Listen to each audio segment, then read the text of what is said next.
rakyat tersebut mengalami bahagia. Negara yang paling nomor satu di dunia sekarang, rakyatnya mengatakan dia bahagia, adalah bangsa Indonesia. Pernyataan dari Presiden Prabowo tentu saja langsung menarik perhatian publik. Data yang dirujuk oleh Presiden ternyata berasal dari Global Fluorescence Study.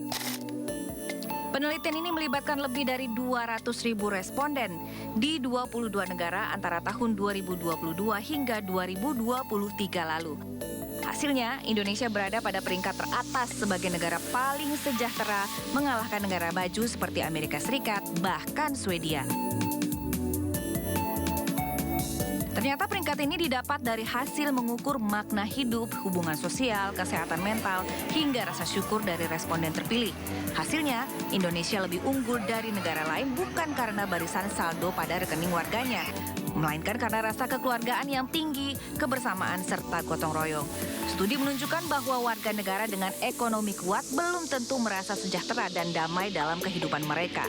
Sebaliknya, negara dengan ekonomi berkembang justru bisa merasakan hidup lebih bermakna. Studi oleh Universitas Harvard dan Gallup ini menunjukkan bahwa kualitas hidup ternyata tidak melulu tentang angka dan materi. Indonesia menduduki peringkat pertama sebagai negara paling sejahtera di dunia karena dinilai memiliki kebersamaan dan rasa syukur yang tidak terbatas. Tim Liputan iNews melaporkan. Viral di media sosial, seorang konten kreator diduga diintimidasi oleh keluarga kepala desa di Garut, Jawa Barat. Intimidasi dipicu unggahan konten kritik kondisi jalan desa yang rusak. Hayang tenar, dirinya, dengan jago di media sosial. Hayang kumaha. Dalam video berdurasi 47 detik, pemilik akun media sosial Holis Muhlisin tampak dimarahi oleh dua pria dan satu wanita yang diduga merupakan istri kepala desa. Peristiwa laporan kerusakan jalan ini terjadi di Desa Panggalih, Kecamatan Cisewu, Kabupaten Garut, Jawa Barat. Tuh, tingali. Percuma, dah diayakeun dana desa oge. Ari jalan sama model kieu mah tingali. Tadi dipasangkeun dana desa teh henteu tingali. Jalan nepi ka kieu. Batu ngajaran tuh. Kumaha tuh. Mending ngeuweuhkeun dana desa mah. Da ukur ngabeungharkeun kepala desa jeung perangkatna meureun. Naon diayakeun dana desa ge percuma. Tadi pasangkeun tuh jalan butut. Ieu teh lokasi jalan Tugenteng. Desa Panggalih, Kecamatan Cisewu, Kabupaten Garut. Kemarahan dipicu oleh konten yang diunggah terkait kondisi jalan desa yang rusak, serta kritik terhadap pembangunan dan pengelolaan desa, sehingga pihak keluarga kepala desa merasa dirugikan atas konten ini. Pasca diunggah oleh Holis Muhlisin, kemudian dibagikan ulang oleh sejumlah konten kreator dan selebgram, sehingga menuai berbagai tanggapan dari warganet. Menanggapi video viral ini, Bupati Garut Abdusi Syakur Amin memberikan tanggapan. Ia menyebutkan pemerintah daerah telah melakukan upaya mediasi melalui camat setempat. Pemerintah daerah telah memetakan kebutuhan pembangunan infrastruktur di wilayah Kecamatan Cisewu termasuk Desa Panggalih. Medsos dan juga mungkin karena bahasa penyampaiannya mungkin tidak berkenan sehingga menimbulkan reaksi yang menurut saya berlebihan lah dari keluarganya. Kita sudah mencoba membuat memediasi via Pak Camat. Ada ini nggak Pak dampak itu teguran lisan atau tertulis? Kita Camat panggil, nanti kita panggil juga. Ya. Kita kepanggil kita sama kita dan saya berharap mereka ada islah. Dua-duanya juga menurut saya, dua-duanya gak perlu duduk bersama lah. Dua-duanya memiliki kepedulian untuk membangun desa pasca Pangalihan.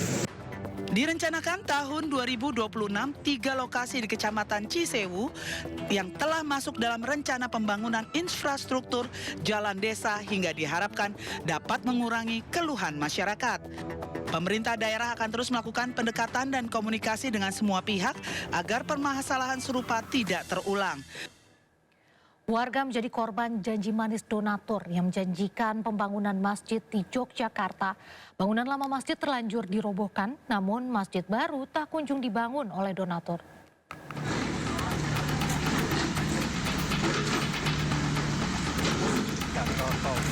Video yang memperlihatkan sebuah eskavator merobohkan bangunan masjid ramai diperbincangkan warganet.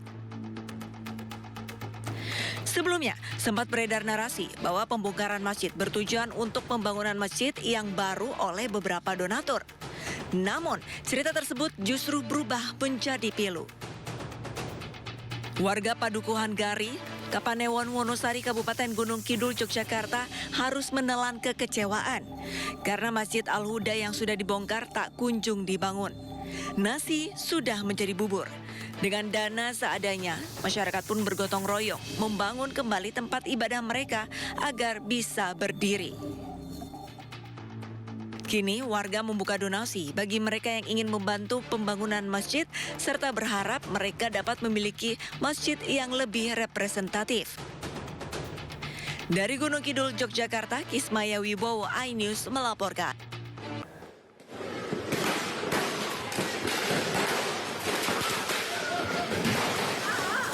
Perang petasan terjadi di Jalan Kerung-Kerung, Kota Makassar, Sulawesi Selatan. Perang petasan ini bahkan merenggut satu orang korban jiwa. Seorang pemuda usia 19 tahun, warga Kabupaten Goa, Sulawesi Selatan. Korban tewas akibat dikeroyok oleh para pelaku menggunakan senjata tajam. Kejadian ini diketahui bermula saat korban berada di lokasi jualan pacarnya dan tidak terima terkena tembakan petasan di saat perang petasan berlangsung di lokasi. Pasca kejadian, polisi yang tergabung dari Unit Opsnal Polsek Makassar serta Unit Jatanras Polrestabes Kota Makassar akhirnya menangkap kawanan pelaku berusia rata-rata di atas 15 tahun hingga berusia 25 tahun di beberapa wilayah di Kota Makassar. 31 Desember ini terjadi pada saat mereka sedang main petasan, ya, lalu ada tawuran antara mereka. Sehingga terjadi penganiayaan.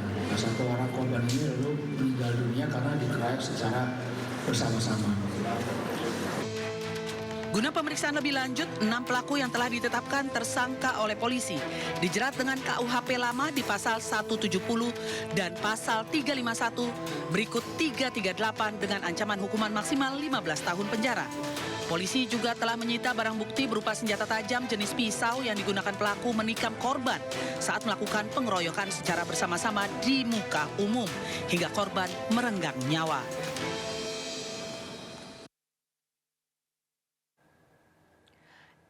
Ya, pemirsa, informasi selanjutnya, penertiban pedagang kaki lima di Pasuruan, Jawa Timur diwarnai keributan. Pedagang mendorong dan memaki petugas Satpol PP saat lapak dagangan dibongkar.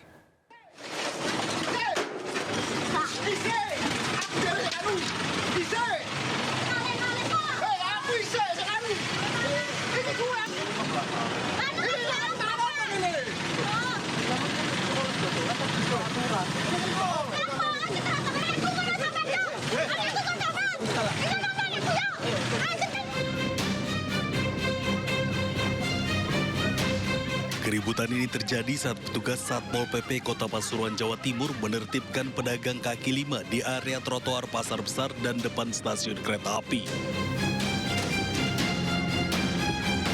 Keributan berawal saat salah satu pedagang mendorong dan mencaci maki petugas dengan kata-kata kotor. Bahkan ia sempat menantang petugas untuk berkelahi karena menolak ditertibkan. Pedagang lainnya juga emosi dan membanting barang-barangnya.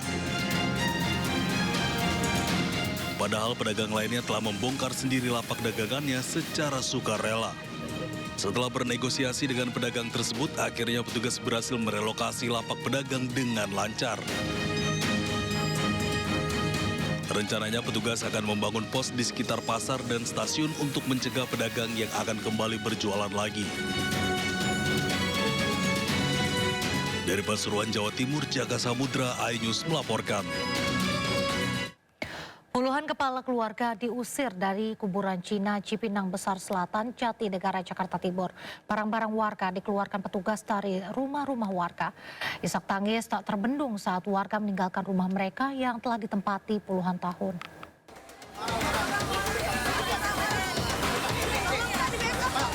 Petugas gabungan pemerintah kota Jakarta Timur mengangkat dan mengeluarkan barang-barang puluhan kepala keluarga yang membangun rumah permanen maupun semi permanen di atas kuburan Cina Cipinang Besar Selatan, Jatinegara, Jakarta Timur pada Selasa pagi.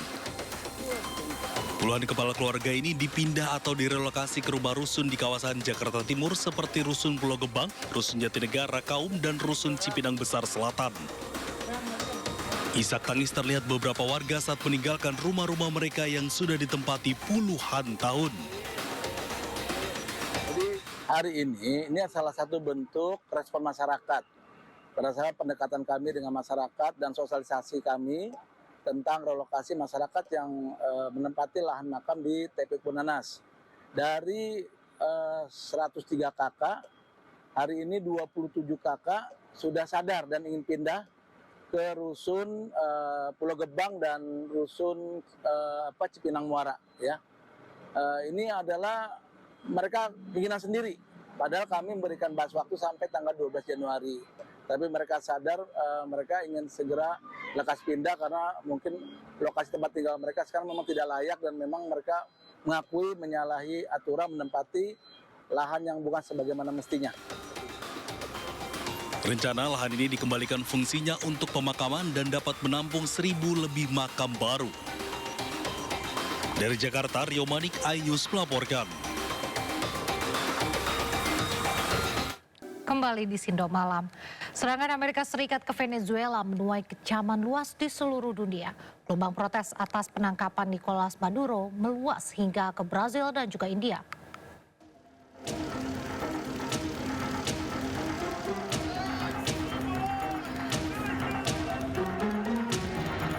Warga New York memprotes penangkapan Nicolas Maduro di luar pengadilan federal Manhattan jelang sidang yang dijadwalkan.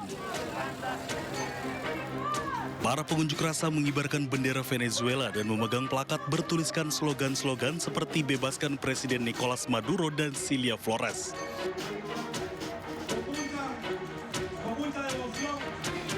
Di Venezuela, ribuan pendukung berkumpul di Caracas untuk menuntut pembebasan segera mantan Presiden Nicolas Maduro yang ditangkap oleh pasukan Amerika Serikat.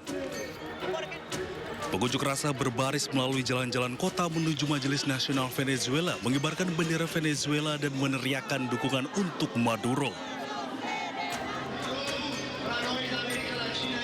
Tak hanya di dua negara yang tengah bersiteru, di Brazil ratusan demonstran berkumpul di luar konsulat Amerika Serikat Sao Paulo untuk mengecam serangan Washington terhadap Venezuela. Mereka menyebut tindakan Amerika Serikat adalah imperialis yang bertujuan untuk merebut kekayaan minyak milik Venezuela. Di India, puluhan orang terjun ke jalan di Kolkata untuk mengecam operasi Amerika Serikat di Caracas dan penangkapan mantan Presiden Venezuela Nicolas Maduro. Para pengunjuk rasa tegas ingin mempertahankan kedaulatan Venezuela dan mengecam tindakan Presiden Donald Trump yang dinilai ingin menguasai sumber daya milik Venezuela. Ribuan diaspora Venezuela di berbagai negara justru merayakan penangkapan Presiden Venezuela Nicolas Maduro. Diduga warga tersebut kecewa dengan pemerintahan Maduro.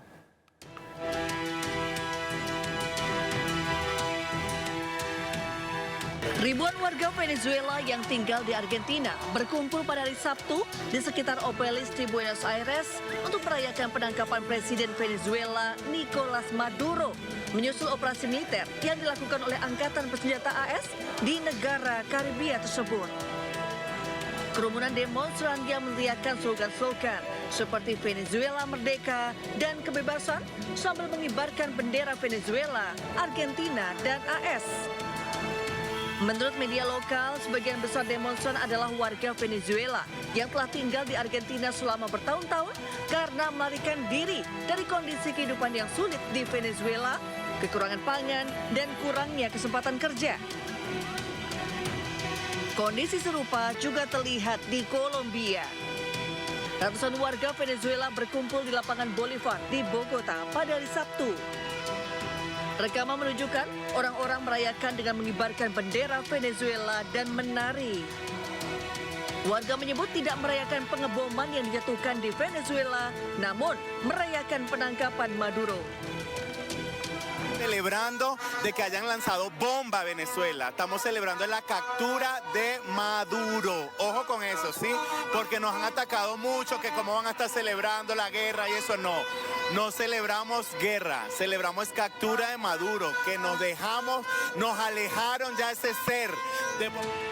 Kolombia menampung sekitar 2,8 juta warga Venezuela, menjadikannya negara penerima utama di seluruh dunia. Sementara komunitas Venezuela di Spanyol bernyanyi sambil mengibarkan bendera nasional mereka di Barcelona pada Minggu malam. Beberapa terlihat berpelukan dengan